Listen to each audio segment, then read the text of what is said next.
moving along here on the ThomaHawk Show, we have the distinguished, the best linebacker in NFL history, Shawne Merriman here, joining me and Joe. We're going to talk some Super Bowl festivities here. Yeah, so are we talking football already? No, no. I just told him we're not going to talk any football. We're not going to go there. And you're leading him right away with festivities. Let's talk something else. Let's talk this. Number one. Okay. How many parties have you been to while you've been here? I just got here late last night. Okay. But for that reason, because I didn't want to end up going to some of the parties. That's smart. Yep. Which one do you usually look forward to Super Bowl week? It's usually like one you always hit. Yeah, it's probably the Rolling Stones one. Oh, really? Yeah, probably. I'm never on that list. Never. Well, we don't get on any of those lists. Yeah, why not? We're the sneak in guys. We're the sneak in guys. I might got an extra pass or something this year. Yeah, you might unlock the back door for you. So you that's can my come style. around That's what I do anyway. It was funny. We just told a really funny story in our last episode how he was at one of these Super Bowl parties and they wouldn't let him in. So he went to the back door and he gave one of the cooks $100 to let him in the door, and he got right up to like the Jay-Z VIP. VIP, and then everything just cut. Like Drake comes in, Kerry Hilson for $100. $100. That's a lot better than that $10,000 table you'd probably have to pay. Exactly. Yeah. Exactly. Then they threw him out and they broke his teeth and curb stomped him outside. So it didn't really end well, but the beginning of the story worked out okay. The beginning was dope. So do you have any funny Super Bowl stories? Any fun ones? Yeah.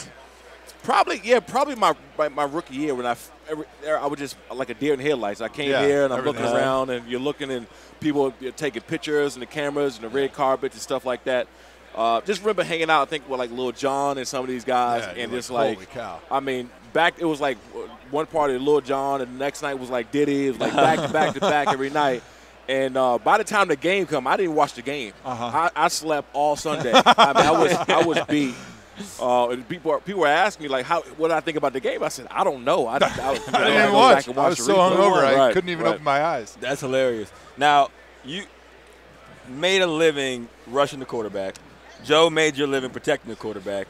Did you guys play against each other? We did. How many times? San Diego, and I think in Buffalo maybe even. Yeah, twice. Buffalo too. I remember it may have been my rookie year or my second year playing, and I was really nervous going into that game. I was like, oh, man, Shawne Merriman, lights out. I hope he doesn't do this over me. My quarterback laying there dead. Well, that was the nightmare I had before the game. That's the funny part. Playing like going against a lot of these guys, you coming in, your nickname is lights out. So the last thing anybody wants you to do is to get a sack or any big hits because they know they're going on slow motion. And they playing in the film room. The teammates sitting there. They singling you out. So I had to pack a lunch, man. Right. You knew they were giving your best effort every week. I was scared to death. Like I remember coming in college thinking like, man, I'm gonna play in the league and I'm gonna have to play against him. Yeah, like you're gonna come down and toss crack. Take my life. You're gonna have to go in there and he sees you the whole way. He's looking at you like, are you serious? Die and I do a dance over top of me with a fake light switch.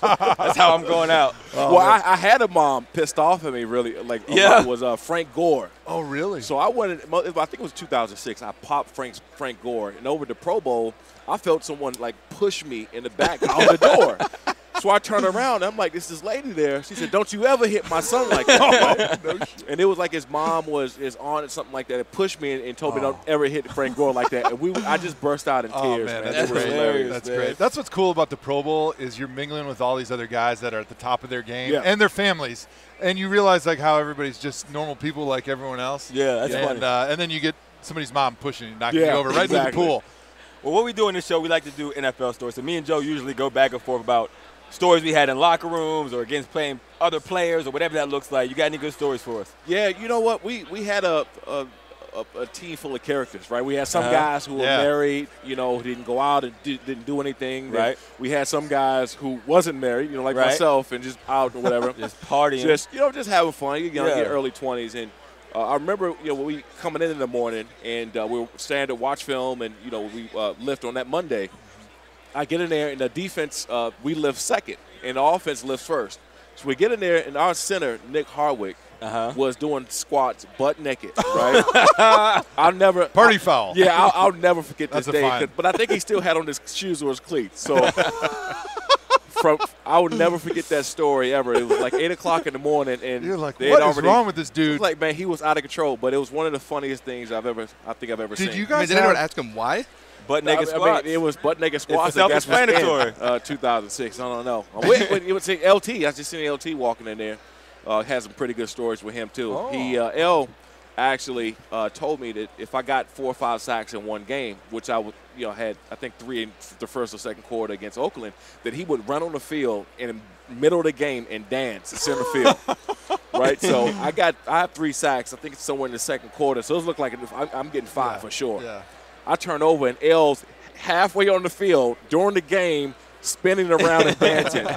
And I had to leave. I walked off the field. I couldn't even play the next play because I couldn't stand up from laughing. I couldn't believe I seen. That's awesome, man. That, so did you guys have a fine system in your meeting room? Like, offensive linemen are famous for the kangaroo court where they fine you for everything. Yeah. Did you guys do something like that in the linebacker room? Yeah, we always had different fines for Or stuff. like bounties.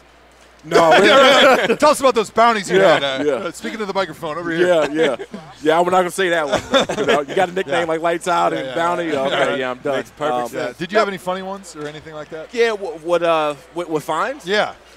We Like, as O-lineman, one of my favorite fines was the Nolan Ryan fine. Yeah. When the whole play from start to finish, you don't touch a single person. So it was like the no-hitter fine. So I always thought that was pretty good. I was like, that's kind of fun, We would take guys. We saw a guy loafing or doing anything like that, instead of finding him, we would take his seat out of the linebacker room and sit it in the hallway. I love the humiliation. Yeah, public humiliation. He wouldn't be always works. He wouldn't be, especially as a young guy. You can forget about it. If you're a young guy and you caught loafing, not finishing the play. Yeah. On film, we would take your seat and sit it out in the hallway. You have to watch film from out there. So as everybody going to their break to the bathroom, you would have to go around. You would see this guy in the hallway. Like, you lazy piece of shit. I love that.